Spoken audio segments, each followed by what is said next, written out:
ॐ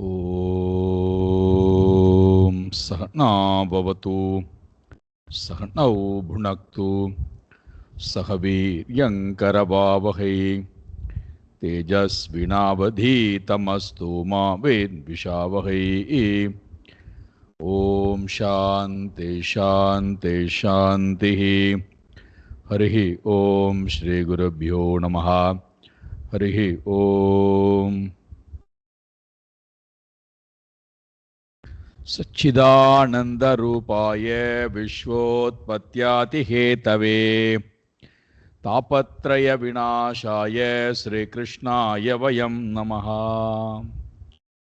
जन्माद्यस्य यतोऽन्वयात् इतरतश्चार्तेष्वभिज्ञस्वराट् तेने ब्रह्म हृदाय आदिकवये मुह्यन्ति यत्सूरये तेजो वारिमृदां यथा विनिमयो यत्र त्रिसर्गो मृषा धाम्ना स्वेन सदा निरस्तकुहकं सत्यं परं धीमहि।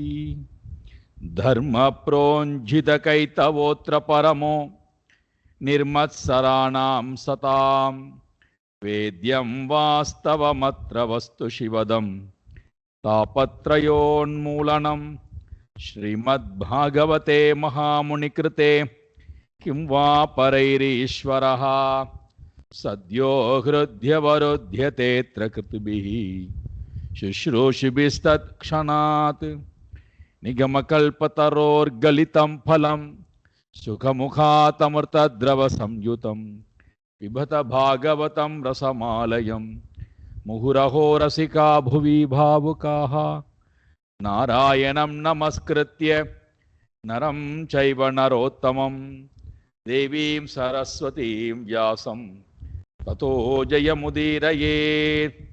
देवीं सरस्वतीं व्यासं ततो जयमुदीरयेत्।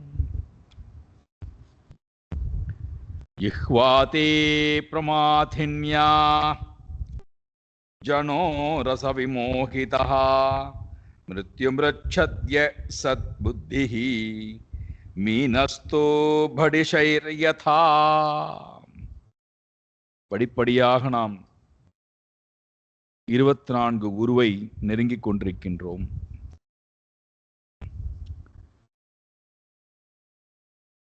காலையிலே நாம் பார்த்தோம், மானை போன்று சப்தங்களிடத்திலே போய் நான் மயங்கி விடாமை. பிறகு மீனை எடுத்துக்கொண்டார். ரசமோகிதாகா ஜனாகா, ரசத்திலே மோகம் கொண்டவர்கள், அசத் புத்தி படைத்தவர்கள். இப்பேற்பட்டவர்களால் உண்மையை அறிவது கடினமானது. ஜிஹ்வா என்று சொல்லக்கூடிய நாக்கு 2 விதமான வேலையை செய்கிறது. மற்ற எல்லா சாதனங்களும் ஒரு வேலையைத்தான் செய்கின்றது. இந்த ஒரு கருவி மட்டும்தான் 2 வேலைகளை செய்கின்றன. ஒன்று சுவைத்தல், மற்றொன்று பேசுதல். இந்த 2மே நம்மை உயரவிடாமல் தடுக்கும் தன்மை படைத்தவை. அதனால்தான் நம்முடைய முன்னோர்கள் தெரிந்துதான் உண்ணா நோன்பு, பேசா விரதம் என்று வைத்தார்கள். 2மே நாக்குக்கு தான். உண்ணா நோன்பு நாக்குக்கு, பேசா விரதம் மௌனம் நாக்குக்கு. 2மே நாக்கு. பாருங்கள், மற்ற எல்லாவற்றுக்குமே ஒவ்வொரு வேலைதான் இருக்கு. காது கேட்டல், கண்ணு பார்த்தல், மூக்கு நுகருதல். ஆனால் நாக்கு மட்டும்தான் சுவைத்தல், பேசுதல். எதுவரை நான் சுவைக்கு அடிமையாகி இருக்கின்றேனோ,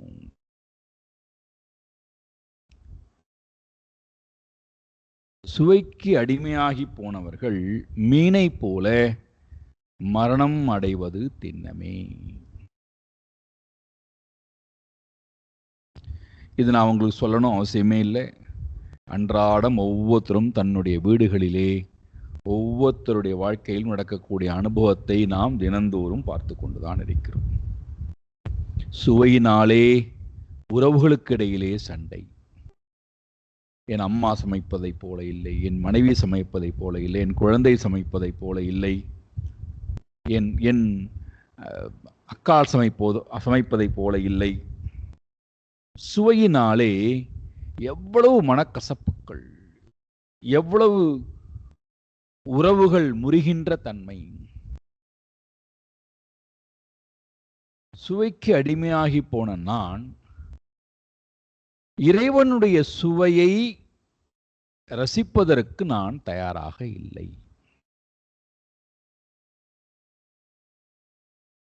இறைவனுடைய ரசத்தை நாக்குக்கு கொடுத்து, நாக்கே இறைவனுடைய ரசத்தை கொஞ்ச நேரம் சொல்லேன், பருகேன், பேசேன், பாடேன், ஸ்துதி செய்யேன், ஜபம் செய்யேன் என்று சொன்னால் நாக்கு அதற்கு தயாராக இல்லை.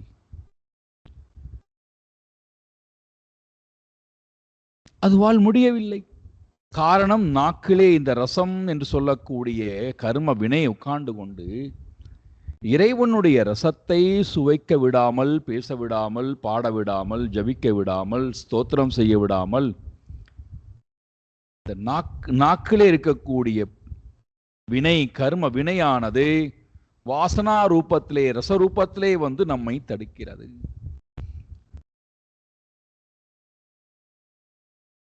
ரசத்துக்கு அடிமையாகி போனவர்கள் எந்த ஒரு சூழ்நிலைகளிலும் தகுதி படைத்தவர்களாக, தன்னை இணைத்துக் கொள்ளக்கூடியவர்களாக இருக்க மாட்டார்கள். எந்த உறவோடும் எந்த சூழ்நிலைகளிலும் தன்னை இணைத்துக் கொள்ளக்கூடியவர்களாக இருக்க மாட்டார்கள்.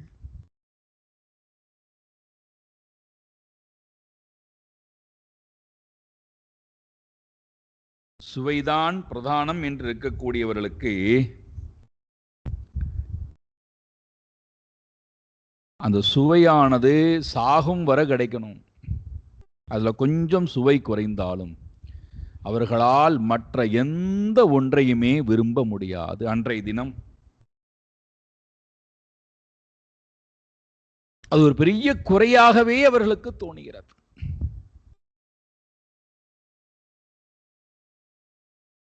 இப்பேற்பட்ட நாக்குக்கு அடிமையாகி போன மீன் எப்படி தூண்டிலே வந்து விழுந்து தன் வாழ்க்கையை பலிகொடுக்கிறதோ, அதே போல நாக்கு என்று சொல்லக்கூடிய ரசத்துக்கு அடிமையாகி போனவர்கள் அந்த ரசத்தினுடைய அந்த தடையினாலே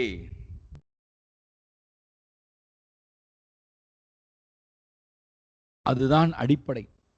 மற்ற எல்லா இந்திரியங்களும் அடக்கப்பட்டு விட்டது. ஆனால் நாக்கு என்று சொல்லக்கூடிய ரச இந்திரியம் மட்டும் அடக்கப்படவில்லை என்றால் மற்ற இந்திரியங்கள் அடக்கப்பட்டும் பிரயோஜனம் இல்லாதவை. ரச இந்திரியமானது அடக்கப்பட்டு விட்டால் மற்ற இந்திரியங்கள் தானாக அடங்கி விடுகிறது.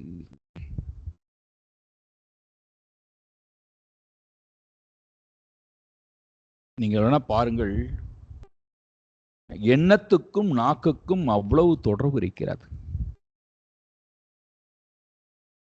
விகல்பமான எண்ணம், நெகட்டிவான தாட்ஸ், விரும்பத்தகாத எண்ணங்கள் மனதிலே உதித்துக் கொண்டே இருந்தால் நாக்கினுடைய சுவை நீங்கள் பார்த்தீர்கள் என்றால் கசக்கும். வாயும் கசக்கும், நாவும் கசக்கும். அந்த நாவிலே ஊறக்கூடிய ஜலம் இருக்கல்லவா, அது நம்முடைய துர்நாற்றம் அடிக்கும் வாய்.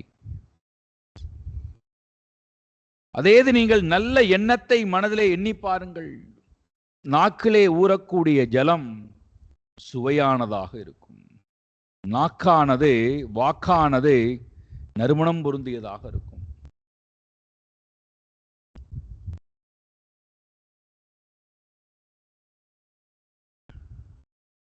எண்ணத்துக்கும் நாவுக்கும் அவ்வளவு தொடர்பு.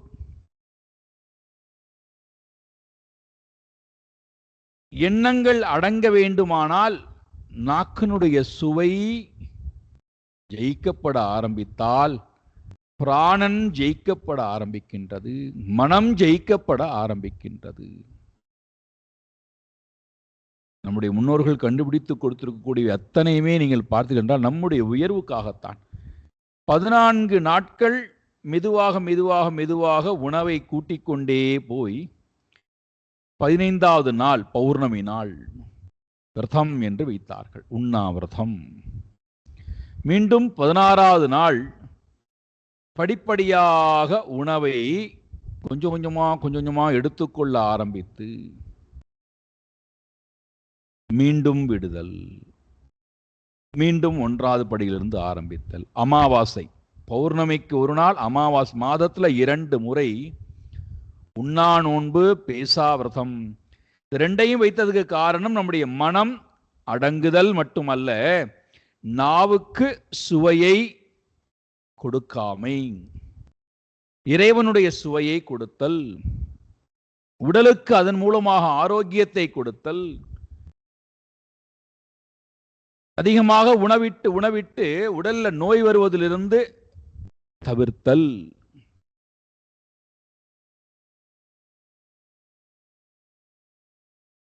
அப்போ நாவுக்கு நான் சுவைக்கு அடிமையாகி போனேன். நாங்க என்ன பண்ணுவது சாமிஜி, நாங்கள் நாக்கில் வச்சோடனே சுவைதானே எங்களுக்கு முன்னாடி வந்து நிற்கிறது. சுவை இல்லை என்று சொன்னால் நாக்குக்கு உள்ளே இறங்க மாட்டேன்னு சொல்கிறது. நாங்கள் என்ன பண்ணுவது? சுவையில்லா சாப்பாட்டை சாப்பிட முடியுமா? கெட்டு போன சாப்பாட்டை சாப்பிட சொல்கிறீர்களா?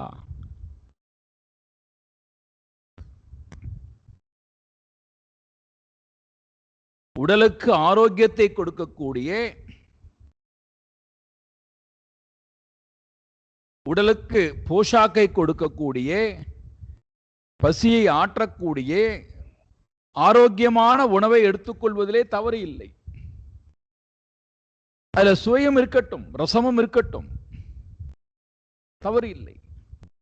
ஆனால் நாவிலே அந்த ரசத்துக்கு உண்டான விருப்பு வெறுப்பு என்பது ஒரு பெரும் தடையாக இருக்கிறது.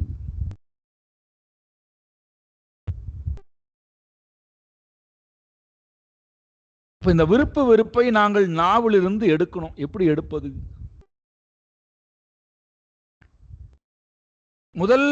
முதல் பாவம், இது ஈஸ்வர பிரசாதம். இறைவனால் எனக்கு இன்று கொடுக்கப்பட்டு, நாம தான் சமைக்கிறோம். பார்த்து பார்த்து பார்த்து நாம தான் சமைக்கிறோம். அதுல கூடுதலாக என்ன வேணா இருக்கட்டும், அல்லது சரியான முறையிலே இருக்கட்டும், அல்லது குறைவாக இருக்கட்டும், சுவைகள் அறுசுவை கூடுதலோ குறைவோ, சரிசமமாகவோ, அல்லது சுவையே இல்லாமலோ இருக்கட்டும், ஏதோ ஒன்று இருக்கட்டும், நாம தான் சமைக்கிறோம். சில பேர் பார்த்தீங்கன்னா இன்றைக்கும் சுவை பார்த்து சமைக்க மாட்டார்கள்.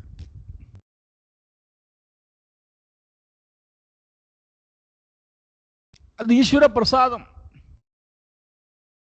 தான் சுவைத்து சமைப்பதே கிடையாது. ஆனால் அவர்கள் அவ்வளவு தூரத்து நம்பிக்கை, அவ்வளவு தூரத்துக்கு பக்தி, அவ்வளவு தூரத்துக்கு ஈடுபாடு, கடவுளின்பால் கொண்ட அந்த பரிபூர்ண பக்தி, அவர் சமைக்கக்கூடிய உணவானது அவ்வளவு ரசத்தோடும் ருச்சியோடும் இருக்கிறது. அவர்களை பொறுத்த மட்டுக்கும் எந்த சுவையும் இல்லாமல், சுவை பாராமல் சமைத்தல். வரக்கூடிய சாப்பிடக்கூடிய எனக்கு இலையிலே உணவு விழுகின்ற நேரத்திலே இன்று இறைவன் எனக்கு கொடுத்திருக்கக்கூடிய உணவு பிரசாதமாக கொடுக்கப்பட்டிருக்கிறது. அதை நான் பிரசாதம்னா என்னது? எது வந்தாலும் அதை நான் மனத்தெளிவுடன், மன அமைதியுடன், மன தூய்மையுடன், விருப்பு இல்லாமல் சமபாவத்துடன் ஏற்றுக்கொள்ளுது. அதான் பிரசாதம். பிரசாதம்னா ஏதோ சக்கரை பொங்கல் புளியோதரை நினைச்சுக்கிறோம். மனத்தெளிவு, மன அமைதி, மன தூய்மை, விருப்பு இல்லா தன்மை, எதிர்பார்ப்புகள் இல்லாத சமநிலையிலே மனதை வைத்துக்கொண்டு இது இறைவனிடத்திலிருந்து வந்திருக்கிறது, ஆகையினாலே இதுல நான் எந்த குறையும் வைக்கப் போவதில்லை, பார்க்கப் போவதில்லை, குறையுடன் நான் இந்த உணவை அணுகப் போவது இல்லை. இது இறைவனால் கொடுக்கப்பட்டிருக்கின்ற பிரசாதம். உறவுகள் செய்யும் போதுதானே நமக்கு விருப்பு வெறுப்பு வருகிறது. இன்னார் செய்தால் நன்றாக இருக்கும், இன்னார் செய்யவில்லை என்றால் நன்றாக இருக்காது, இவர்கள் குறைபாட்டுடன் தான் செய்வார்கள், இவர்களுக்கு செய்யவே தெரியாது. யார் செஞ்சா என்ன, எந்த உருவம் செய்தால் என்ன, அத்தனையும் இறைவனுடைய பிரசாதம்.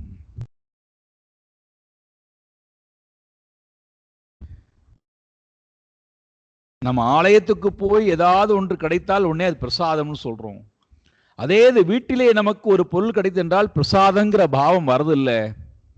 அது வீடாக இருந்தாலும் சரி, ஆலயமாக இருந்தாலும் சரி, அலுவலகமாக இருந்தாலும் சரி, ஆசிரமமாக இருந்தாலும் சரி, பொதுவெளியாக இருந்தாலும் சரி, எங்க வேணா இருக்கட்டும், எனக்கு ஒன்று வருகிறது என்றால் அது ஈஸ்வர பிரசாதம். எப்போ அந்த ஈஸ்வர பிரசாதங்கிற பாவம் வந்து விட்டதோ அப்போ நாக்கில் இருக்கக்கூடிய விருப்பு வெறுப்பு, அதை தூண்டிவிடக்கூடிய பிராணனிடத்திலே உண்டான எதிர்பார்ப்பு, மனதிலே அதற்குண்டான விருப்பு வெறுப்புகள் முழுமையாக அந்த க்ஷணம் நீங்கி போவதை பார்க்கலாம்.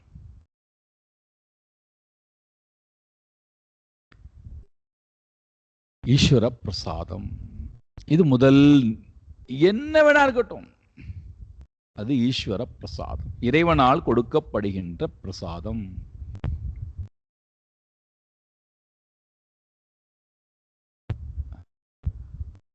அப்போ என்ன பண்ணும், நாக்கையும் புனிதப்படுத்துகிறது, பிராணனையும் புனிதப்படுத்துகிறது, மனதையும் புனிதப்படுத்துகிறது,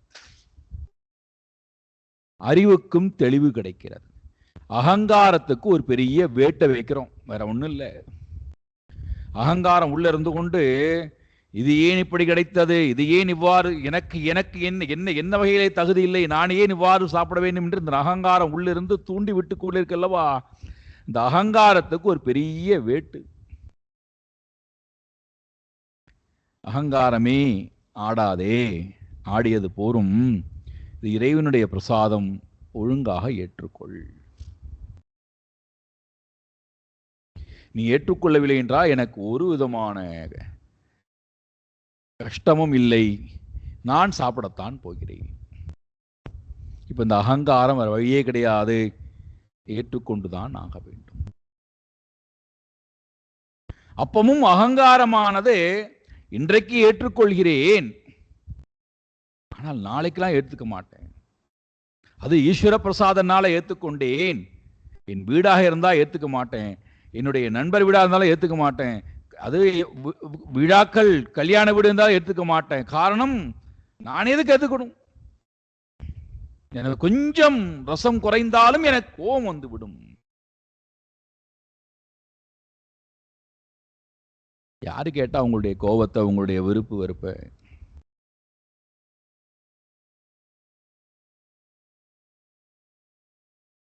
அகங்காரமும் விருப்பு வெறுப்பும் சுயநலமும் இருந்து என்று சொன்னால் நீயே வைத்துக்கொள், அதோடையே கட்டு அழுது கொண்டு போய்கொண்டே இருக்கும் உலகம். யாரும் நமக்காக நிற்கப் போவது இல்லை, யாரும் நமக்காக நம்முடைய அகங்காரத்திற்கும் சுயநலத்திற்கும் தீனி போடுவதற்கு தயாராக இல்லை. நாம காயப்பட்டு கொண்டே இருக்க வேண்டியதான். முழுமையாகவே இந்த ரசம், இந்த நாக்கினுடைய சுவை, அதிலே போய் நான் அடிமையாக வேண்டாம் என்று சொன்னால், இந்த நான் என்று சொல்லுகின்ற அந்த நானை கொண்டு போய் எப்பொழுதும் இறைவனிடத்திலேயே வைக்க பழகுதல்.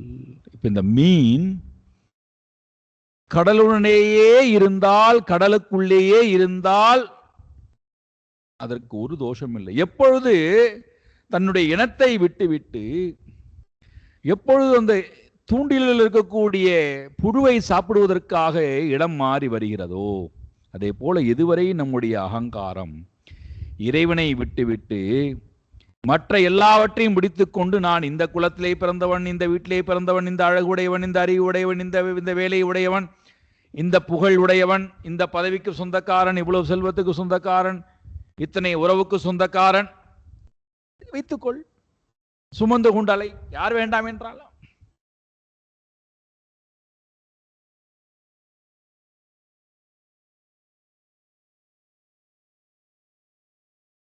இது எல்லாவற்றையும் கொண்டு போய் இறைவனுடைய பாதத்திலே நான் கொண்டு போய் ஒப்படைக்காத வரை இந்த நாவை வெல்லுதல் ரொம்ப ரொம்ப கடினம். அதனால்தான் மாணிக்க வாசக பெருந்தகையை பார்த்தீர்கள் என்றால் இந்த நாவுக்கு முதல் பயிற்சியை கொடுக்கிறார். திருவாசகத்தில் சிவபுராணத்தில் பார்த்தீங்கன்னா அந்த நாவுக்கு தான் முதல் பயிற்சி. நம சிவாய வாழ்க, நாதன் தாழ்வாழ்க, இமைப்பொழுதும் என் நெஞ்சில் நீங்காதான் தாழ்வாழ்க, நம சிவாய வாழ்க, நாதன் தாழ்வாழ்க.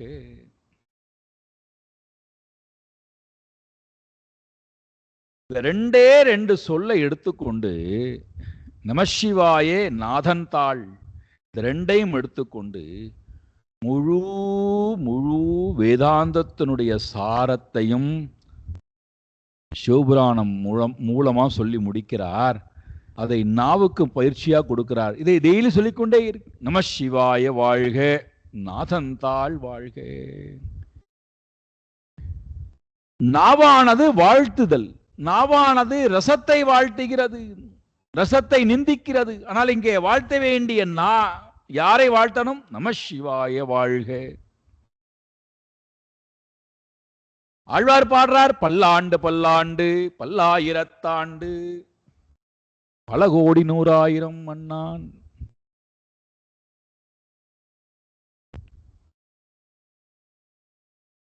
பல்லாண்டு பல்லாண்டு நாவுக்கு கொடுக்கக்கூடிய பயிற்சி.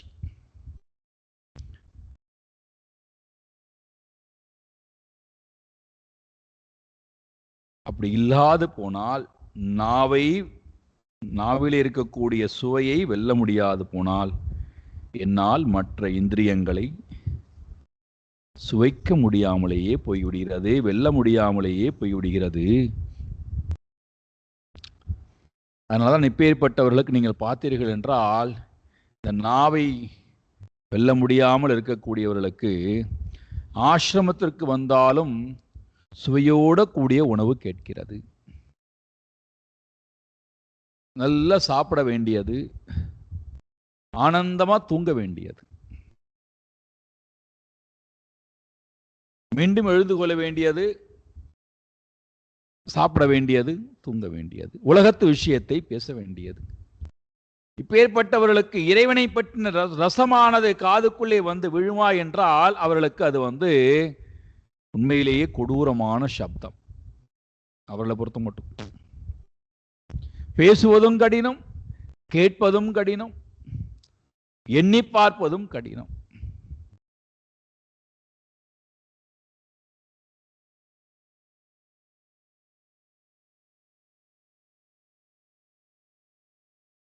அதனால்தான் பகவான் கீதையில சொல்றார், ரசவர்ஜம் ரசோப்யஸ்யே பரம் திருஷ்டுவா நிவர்த்ததே. ரசம் என்பது மனதுக்குள்ளே வாசனையாக பதிவாகி இருக்கக்கூடிய ரசவர்ஜம்.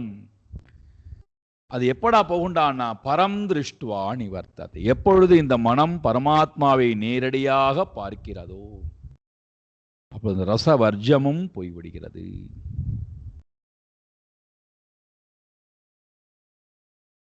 இந்த முறையிலே நான் மீனிடத்திலிருந்து கற்றுக்கொண்டவை.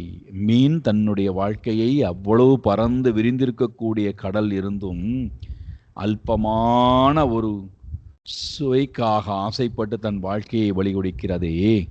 பறந்து விரிந்திருக்கக்கூடிய பிரம்மானந்தம் இருக்க விஷயானந்தத்திலே போய், ரசத்திலே போய் ஒரு சிறு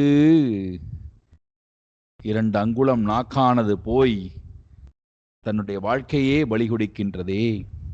பேர்பட்ட புத்தியில்லாத ஜீவர்கள் தன் வாழ்க்கையை பலி கொடுப்பதை நான் பார்க்கிறேன். அதிலிருந்து அவர்கள் மீண்டு வரட்டும். இதை நான் இந்த மீனிடத்திலிருந்து கற்றுக்கொண்டேன். அடுத்த குருட்ட போறார். பிங்களா நாமவேஷ்யாசீத் விதேக நகரே புரா தஸ்யாமே சிக்ஷிதம் கிஞ்சித் நிபோத நிர்பநந்தனே. பிங்களா என்று சொல்லக்கூடிய ஒரு தாசி வாழ்ந்தாள். விதேக நகரத்திலே வாழ்ந்தாள். அவளை பற்றி உனக்கு நான் சொல்லுகிறேன், கேள். அந்த தாசி வாழ்ந்த வாழ்க்கையை உனக்கு நான் சொல்லுகிறேன். அதை குறித்து கொஞ்சம் கேட்பாயாக.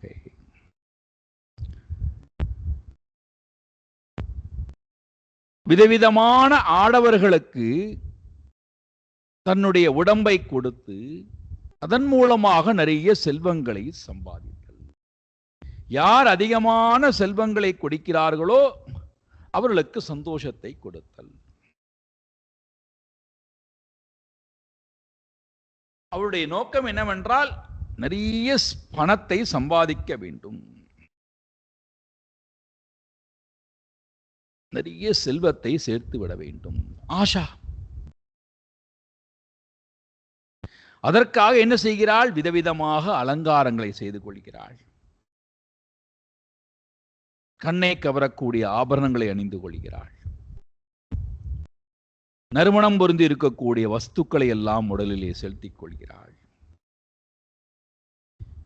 இரவு நேரத்திலே வீட்டு வாசல் படியிலே நின்று கொண்டு யாரு தன்னை நோக்கி வருவார்கள் என்று காத்து கொண்டிருக்கிறாள். பணத்தின்பால் ஆசை கொண்ட அந்த தாசி, பிங்களா என்று சொல்லக்கூடிய வேசி பெண், பெரும் செல்வந்தர்கள், தனவான்கள்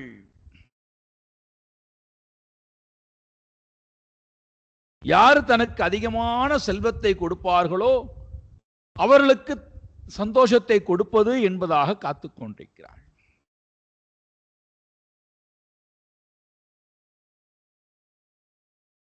பணத்தின்பால் ஆசை கொண்ட காரணத்தினாலே வீட்டுக்குள்ளே போகிறாள், வீட்டுக்கு வெளியிலே வருகிறாள், வாசல் படியிலே நிற்கின்றாள்.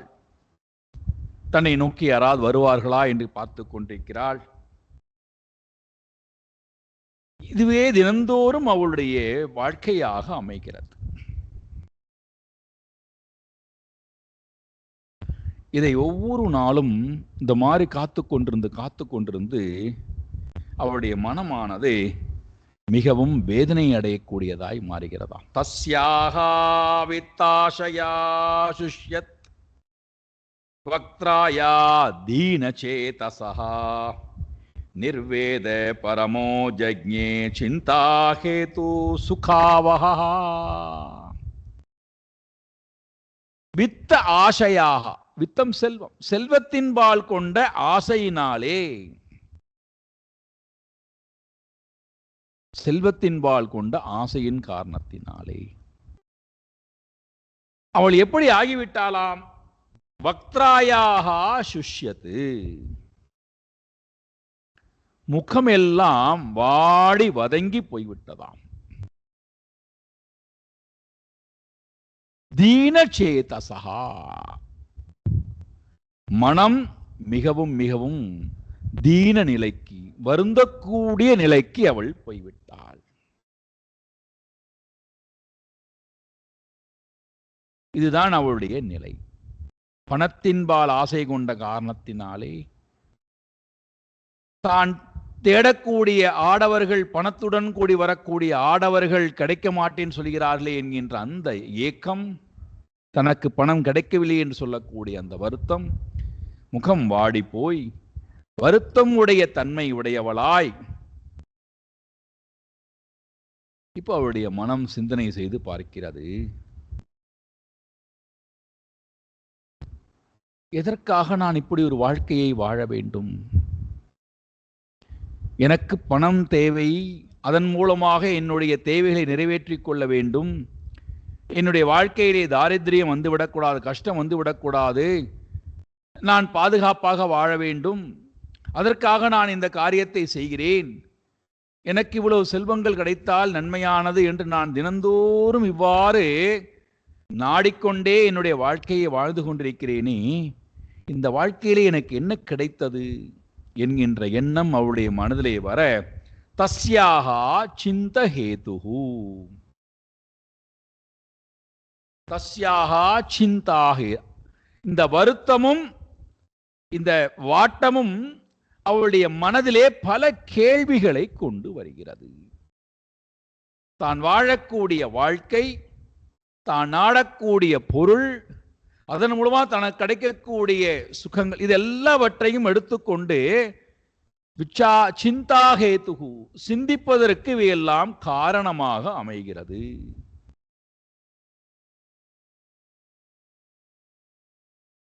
உட்கார்ந்து கொண்டு அமைதியாக சிந்தனை செய்து பார்க்கிறாள்.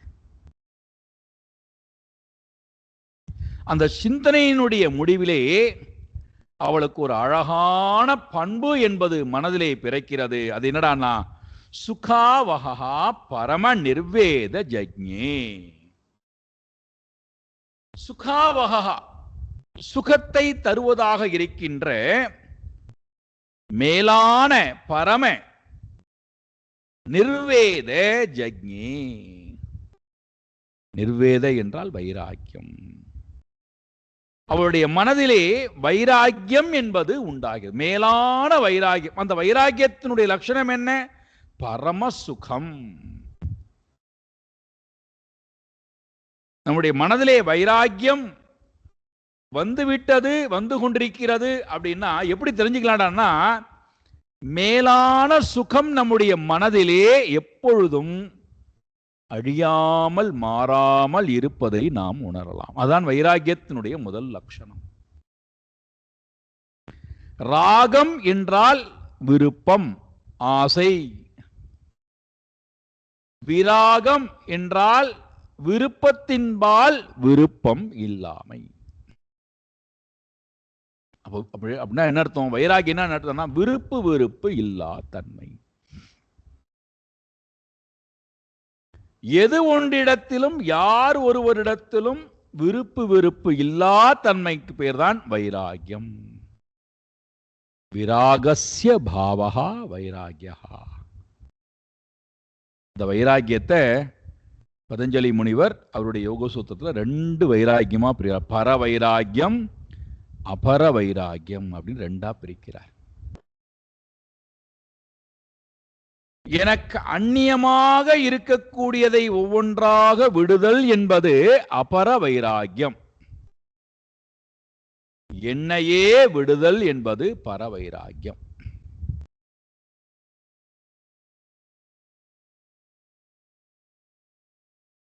எனக்கு அந்நியமானதை விடுதல் அபர வைராகியம், தாழ்ந்த வைராகியம். ஆசையை விட்டுவிட்டேன், விருப்பு வெறுப்பை விட்டுவிட்டேன், பொருள்களை விட்டுவிட்டேன், வீட்டை விட்டுவிட்டேன், மனைவியை விட்டுவிட்டேன், இப்படி ஒன்னொன்னா சொல்றோம் அல்லவா. எண்ணங்களை விட்டுவிட்டேன், இப்படி ஒன்னொன்னா சொல்றோம். விட்டுட்டேன் விட்டுட்டேன் விட்டுட்டேன். அதெல்லாம் தாழ்ந்த வைராக்கியம். மேலான வைராக்கியம் எது? நான் என்கின்ற அகங்காரத்தையே விடுதல். அதுதான் பரவைராக்கியம். அந்த பரவைராக்கியத்துக்கு போவதற்கு எனக்கு அபர வைராக்கியம் முதல்ல தேவைப்படுகிறது. இதன்பாலெல்லாம் நான் ராகம் கொள்கிறேன், விருப்பு வெறுப்பு கொள்கின்றேனோ அதிலிருந்தெல்லாம் என்னை நான் விடுவித்துக் கொள்ளுதல். எதனால இவளுக்கு இந்த வைராக்கியம் வந்தது? இயலாமையினாலா?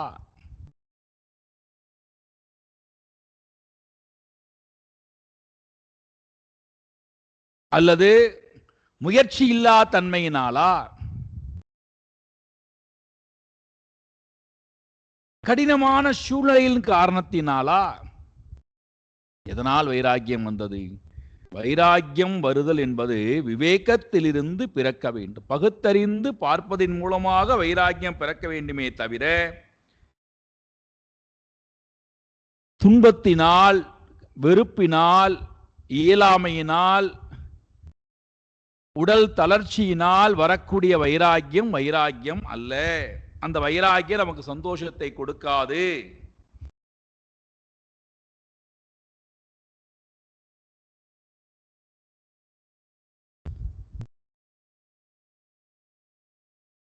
அப்ப இவளுக்கு வைராக்கியத்துக்கு காரணம் என்னடான்னா, எத்தனையோ பிறவிகள் செய்த புண்ணிய பலன் அவளுக்கு இதற்கு மேலான ஒரு பொருள் இருக்க, ஏன் இந்த அல்பமான தாழ்ந்த பொருளை நான் நாட வேண்டும் என்கின்ற எண்ணம் அவளுக்கு வந்த காரணத்தினாலே அவள் சொல்லுகிறாளாம், அவளே பேசுகிறாளாம்.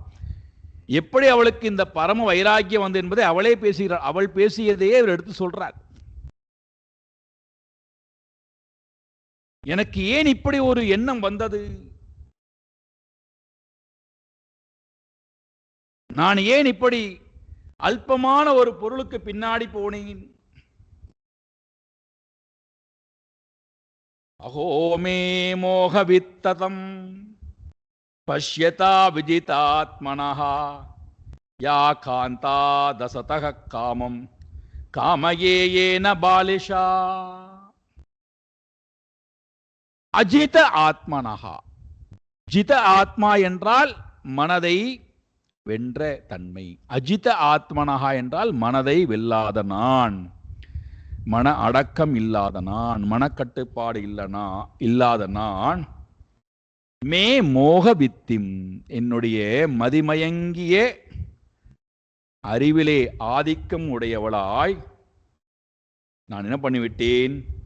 அந்த அறிவீன தன்மையின் காரணத்தினாலே அசதஹா காந்தாத் காமம் காமயே. அசதஹா, அசதஹா உண்மையல்லாத, எந்த பிரயோஜனமும் இல்லாத, காந்தாத் புருஷனிடம் இருந்து, மக்களிடமிருந்து, காமம் காமையே காம சுகத்தை நான் விரும்பினேனே, என்ன கஷ்டம். நான் உண்மையிலேயே விரும்ப வேண்டியவன் சத் ஆத்மாவல்லவா விரும்பியிருக்க வேண்டும். அசத் ஆத்மாவிடத்திலே போய், உண்மையல்லாத மக்களிடத்திலே போய் நான் சுகத்தை வேண்டினேனே, எப்படி எனக்கு கிடைக்கும்? நான் எவ்வளவு பெரிய துர்பாகியவான், எவ்வளவு பெரிய புத்தி மோகம் கொண்டவளாக நான் இருந்திருக்கிறேன். நான் நாட வேண்டிய பொருள் யாரு தெரியுமா? அவளே சொல்கிறாள் பாருங்கள். சந்தம் சமீபே ரமணம் பிரதிபதம் வித்தப்ரதம் நித்யமிமம் விஹாயே அகாமதம் துக்க பயாதிசோக மோகப்பிரதம் துச்சமகம் பஜேஜ்ஞா. ரெண்டு விஷயத்தை எடுத்துக்கிறார். ஒன்று ஆத்மா, மற்றொன்று அனாத்மா. ஒன்று உண்மையான பொருள், மற்றொன்று உண்மை இல்லாத பொருள். உண்மையான பொருளிடத்திலே நான் போய் சேர்ந்தால் எனக்கு என்ன நன்மை? 4 சொல்லுகிறார். நான் உண்மையான பொருளை நாடி போயிருந்தால் நிச்சயமாக எனக்கு இந்த 4 நன்மைகள் ஏற்பட்டிருக்கும். முதல் நன்மை ரதிப்பிரதம். நான் ரமிக்கக்கூடிய, இந்த உலகத்திலே ரமிக்கக்கூடிய எல்லா காம சுகத்தையும் அவன் கொடுத்திருப்பான். ரதிப்பிரதம். ரதி என்றால் ரமித்தல், பிரதம் என்றால் கொடுத்தல். ரதிப்பிரதம் என்றால் நான் என்னென்னலாம் ஆசை, என்னென்னலாம் சுகத்தை வேண்டினேனோ அதெல்லாம் அவனால் எனக்கு கொடுக்கப்பட்டிருக்கும். இது உண்மை பொருளை நான் தேடி போயிருந்தால். இரண்டாவது நன்மை வித்தப்பிரதம். முதல்ல ரதிப்பிரதம், இரண்டாவது வித்தப்பிரதம். வேண்டிய செல்வத்தை எல்லாம் அவன் கொடுத்திருப்பான்.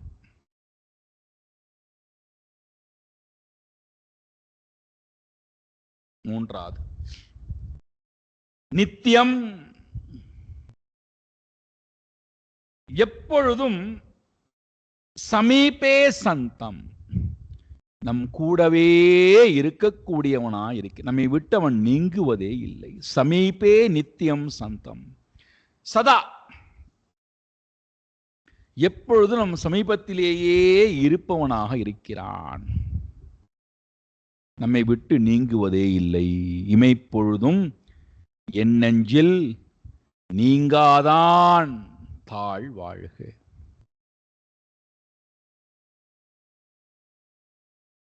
நான் உண்மையான பொருளை நாடி போனால் அவன் என்னை விட்டு நீங்குவதே இல்லை.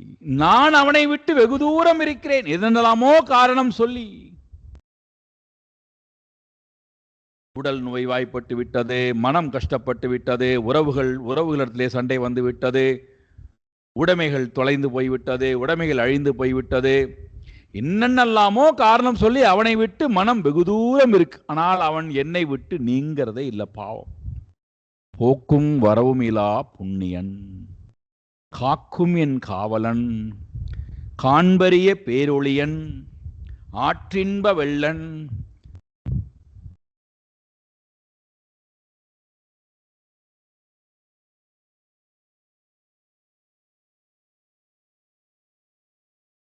மூன்றாவது முதல் நன்மை ரதிப்பிரதம், இரண்டாவது நன்மை வித்தப்பிரதம், மூன்றாவது நன்மை நித்தியம், எப்பொழுதும் சமீபே சந்ததம்.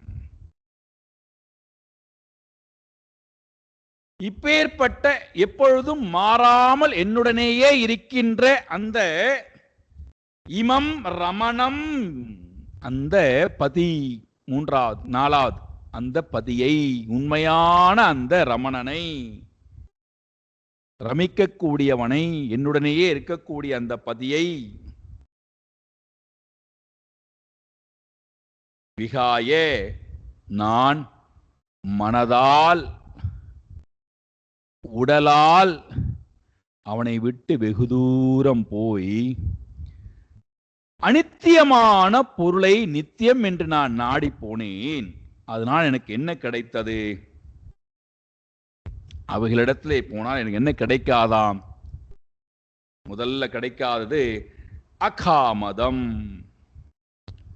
அந்த நான் தேடி போகக்கூடிய அனித்தியமான பொருள்களால் காமத்தை பூர்த்தி செய்ய முடியாது. அகாமதம், காம சுகத்தை அந்த பதியால் கொடுக்க முடியாது.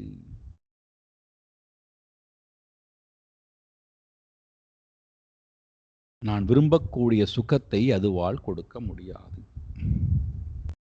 மாறாக எதை கொடுக்குமாம்? துக்க, பய, சோக, மோகப்பிரதம்.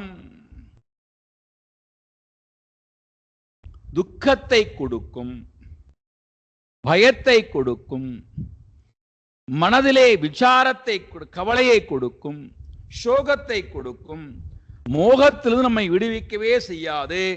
இவைகளை எல்லாம் கட்டாயம் இந்த உலகத்தில் இருக்கக்கூடிய பொருள்கள், உலகத்தில் இருக்கக்கூடிய செல்வங்கள், உலகத்தில் இருக்கக்கூடிய மனிதர்கள், உலகத்திலிருந்து வரக்கூடிய அனுபவங்கள் எல்லாம் கட்டாயம் கொடுத்தே தீரும்.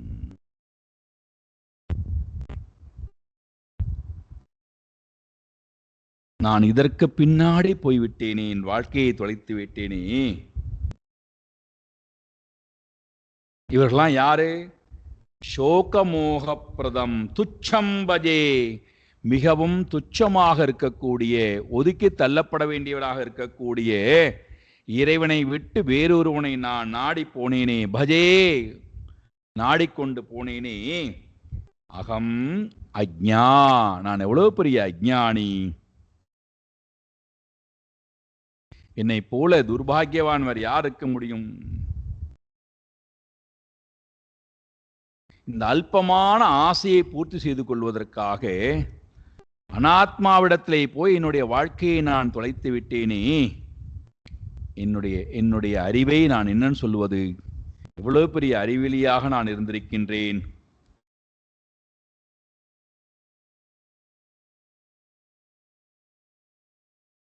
இதை சொல்லிவிட்டு இவளுக்கு எத்தனையோ பிறவிகள் செய்த புண்ணியத்தினுடைய பலன் இறைவனை ஸ்மரிக்கக்கூடிய தன்மை வந்துவிட்டது.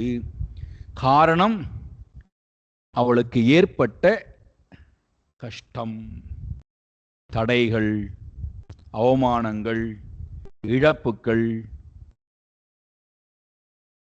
இதெல்லாம் சேர்ந்து அவளை தயார் செய்து சிந்திக்க வைத்து எது உண்மையான சுகம், எதிலிருந்து உண்மையான சுகம்,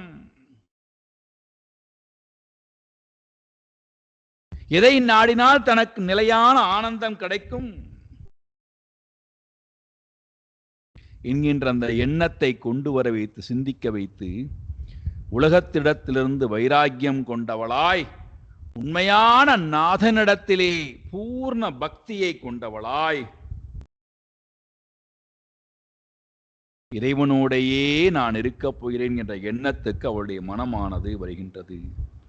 அவள் சொல்கிறாள், விதேகானாம் புரேஹ்யஸ்மின் அகமே கைவ மூடதீஹி யான்யமெச்சந்த்ய சத்வஸ்மாத் ஆத்மதாத் காமமச்சுதாத்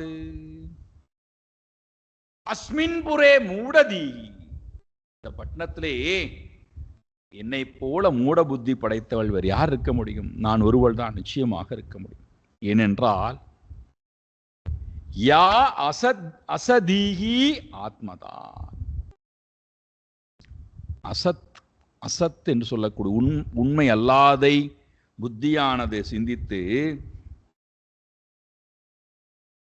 உண்மையான பொருளை நாடினால் சிந்தித்தால் அந்த பொருளை அடையலாமே, அதை நான் இதுவரைக்கும் சிந்திக்காமல் விட்டுவிட்டேன். இறைவனை நாடினால் இறைவனை அடையலாம், உலகத்தை நாடினால் இறைவனை அடைய முடியாது, உலகத்தினுடைய பொருளையும் அடைய முடியாது.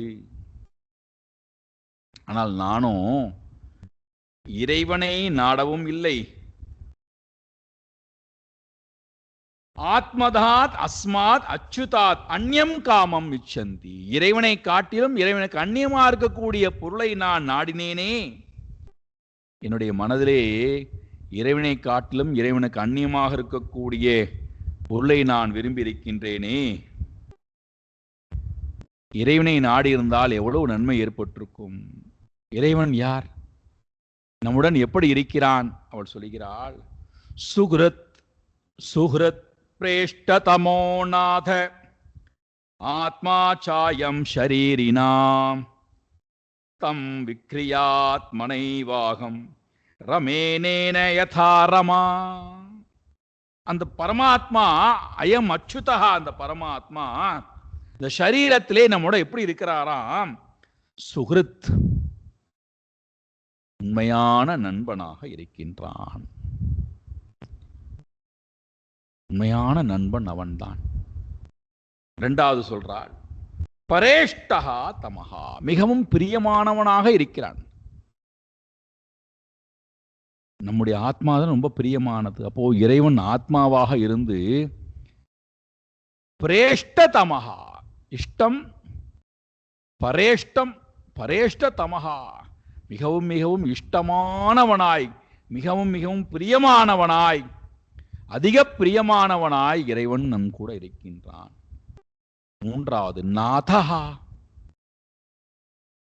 நாதன், தலைவனாக, மாயைக்கு அதிபதியாக, அழியாதவனாக, முக்குணத்தை வென்றவனாக நம்ம இடத்துல இருக்கின்றான். நாலாவது ஆத்மா, ஒவ்வொரு ஜீவனுக்கும் ஆத்மாவாக அவனே இருக்கிறான். பேர்பட்ட சுஹ்ருத் பிரேஷ்டதமஹா நாதஹா ஆத்மா தம் அகம் ஆத்மனா விக்ரியே. அப்பேற்பட்ட என்னுடைய இருக்கக்கூடிய அந்த ஆத்மாவை நான் நாடி அவனை விக்ரியே, அவனை நான் என்னுடைய மனதிலே விலக்கி வாங்கியவனா என்றால் என்னுடைய மனதிலே தியானிக்கக்கூடியவனாய் விரும்பக்கூடியவளாய் வைத்துக்கொண்டு ரமாயதோ அனேன ரமேகே, எப்படி லக்ஷ்மி தேவி கூட இருந்து கொண்டு நாராயணன் ரமிக்கின்றாளோ அதே போல என்னுடைய மனதிலே நாராயணனை நான் வைத்து சதா அந்த நாராயணனை என்னுடைய நாதனாக பாவித்து ரமிக்கப் போகின்றேன். வேற இந்த உலகத்தில் இருக்கக்கூடிய எந்த பொருளையும் நான் இனிமேல் நாடப்போவதில்லை. இந்த அறிவானது ஏதோ ஒரு பிறவியிலே அவள் சொல்லுகிறாள், நுணம்மே பகவான் பிரீதோ விஷ்ணுஹு கேனாபி கர்மணா நிர்வேதோயம் துராஷாயா யன்மே ஜாதஹா சுகாவஹ. துராஷயாக, துஷ்ட ஆசை கொண்ட, கெடுதலான எண்ணம் கொண்ட, கெடுதலான ஆசை கொண்ட மே எனக்கு சுகாவஹா அயம் நிர்வேதஹா, சுகத்தை தரக்கூடிய இந்த வைராக்கியமானது எப்படி ஏற்பட்டது எனக்கு? ஆச்சரியம்.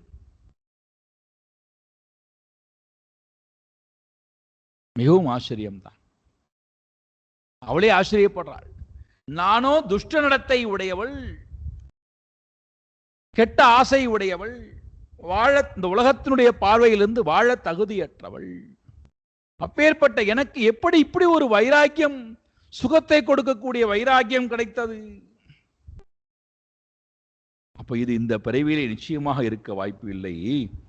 எது மே கேன அபி கர்மனா, ஏதோ ஒரு பிறவியிலே நான் செய்த புண்ணிய பலத்தின் காரணத்தினாலே பகவான் விஷ்ணுஹு பிரீதஹா, பகவானுடைய அனுகிரகத்தின் காரணத்தினாலே, பகவான் விஷ்ணுவனுடைய அந்த காருண்யத்தின் காரணத்தினாலே, அவர் சந்தோஷப்பட்ட காரணத்தினாலே எனக்கு இந்த பிறவியிலே இந்த மாதிரியான சூழ்நிலையிலே எனக்கு வைராக்கியமானது ஏற்பட்டிருக்கிறது.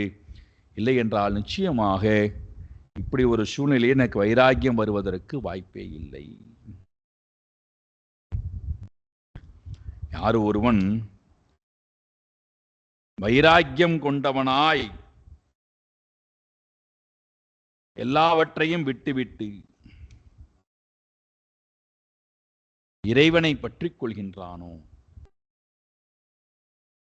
இறைவனுடைய அருள் இருந்து இறைவனை பற்றிக் கொள்கின்றானோ, அவன் கட்டாயம் இறைவனை அடைந்தே தெரிகிறான். அதையும் அவள் சொல்லுகிறாள். தேனோபகிருதமாதாய சிரசா கிராமிய சங்கதாக த்யக்த்வா துராஷா சரணம் பிரஜாமி தமதீஸ்வரம்.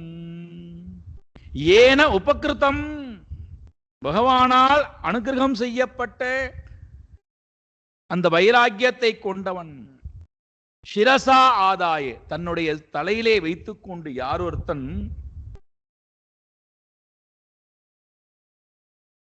இந்த உலகத்தை துறந்தவனாய், கிராமிய சங்கதாக துராஷாக த்யக்த்வா, உலகத்தினுடைய லோக சங்கிரகத்திலிருந்து முழுமையாக விடுபட்டவனாய், கிராமிய விஷயங்களிலிருந்து விடுபட்டவனாய், துராஷாக த்யக்த்வா, துஷ்ட ஆசைகளிலிருந்து விடுபட்டவனாய், யார் அதீஸ்வரம் தம் சரணம் ரஜாமி, யார் ஒருத்தன் இறைவனை சரணம் அடைகின்றானோ, யாரவர்? அனீஸ்வரம் அதீஸ்வரம் தம் பிரஜாமி, சரணம் பிரஜாமி. எல்லா புத்திக்கும் ஈஸ்வரனாக இருக்கக்கூடிய, அறிவுக்கும் அறிவாக இருக்கக்கூடிய அந்த பரமாத்மாவை யார் சரணம் அடைகிறார்களோ அவர்கள் கட்டாயம் அந்த இறைவனை அடைந்தே தீருகிறார்கள். இதை நான் இந்த பிங்களா என்று சொல்லக்கூடிய தாசியிடத்திலிருந்து தெரிந்து கொண்டேன். அப்ப இந்த குருவிடத்திலிருந்து, தாசிங்கிற பிங்களான்னு சொல்லக்கூடிய இந்த குருவிடத்தில் நமக்கு கிடைக்கக்கூடிய செய்தி என்ன?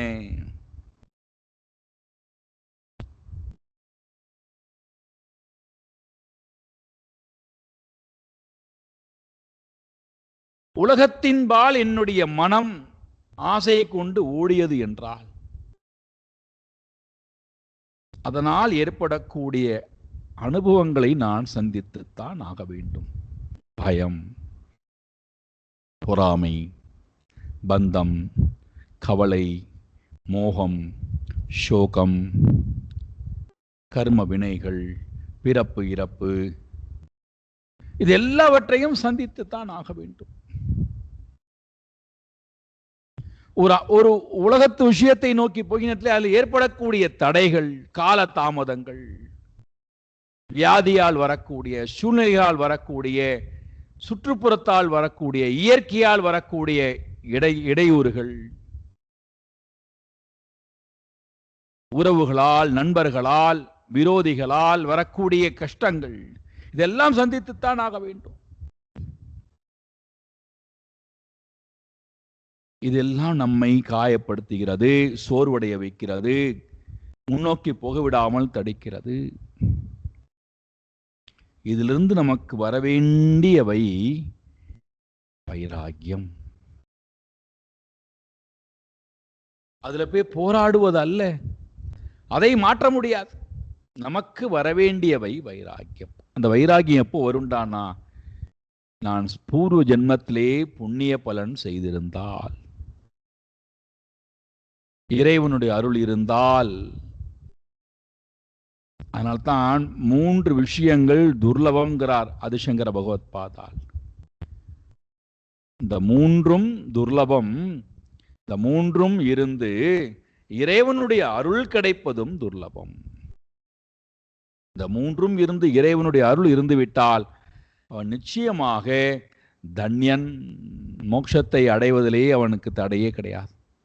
மனிதத்தன்மை,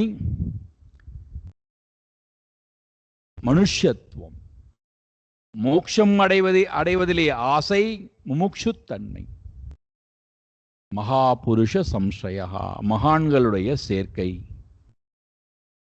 இந்த 3ம் துர்லபம் இந்த உலகத்திலே. யாரால் இந்த 3ம் கிடைக்கிறதாம்?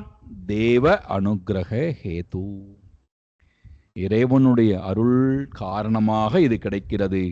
இறைவனுடைய அருள் இல்லை என்றால் இந்த 3ம் கிடைப்பது துர்லபம். இந்த 3ம் கிடைத்தவன், இறைவனுடைய அருள் இருந்துவிட்டால் அவன் கட்டாயம் வைராக்கியம் உடையவனாய் இறைவனை சதா சிந்தனம் செய்வதிலே எந்த தடையும் இல்லை. இன்று போவோம், அடுத்த வாரம் வருவோம், அடுத்த குருவோட வருவோம். ஓம் பூர்ணமதః பூர்ணமிதம் பூர்ணாத் பூர்ணமுதச்யதே பூர்ணஸ்ய பூர்ணமாதாய பூர்ணமேவாவசிஷ்யதே. ஓம் சாந்தி சாந்தி சாந்தி. ஹரிஹி ஓம். ஸ்ரீ குருभ्यो நமः. ஹரிஹி ஓம்.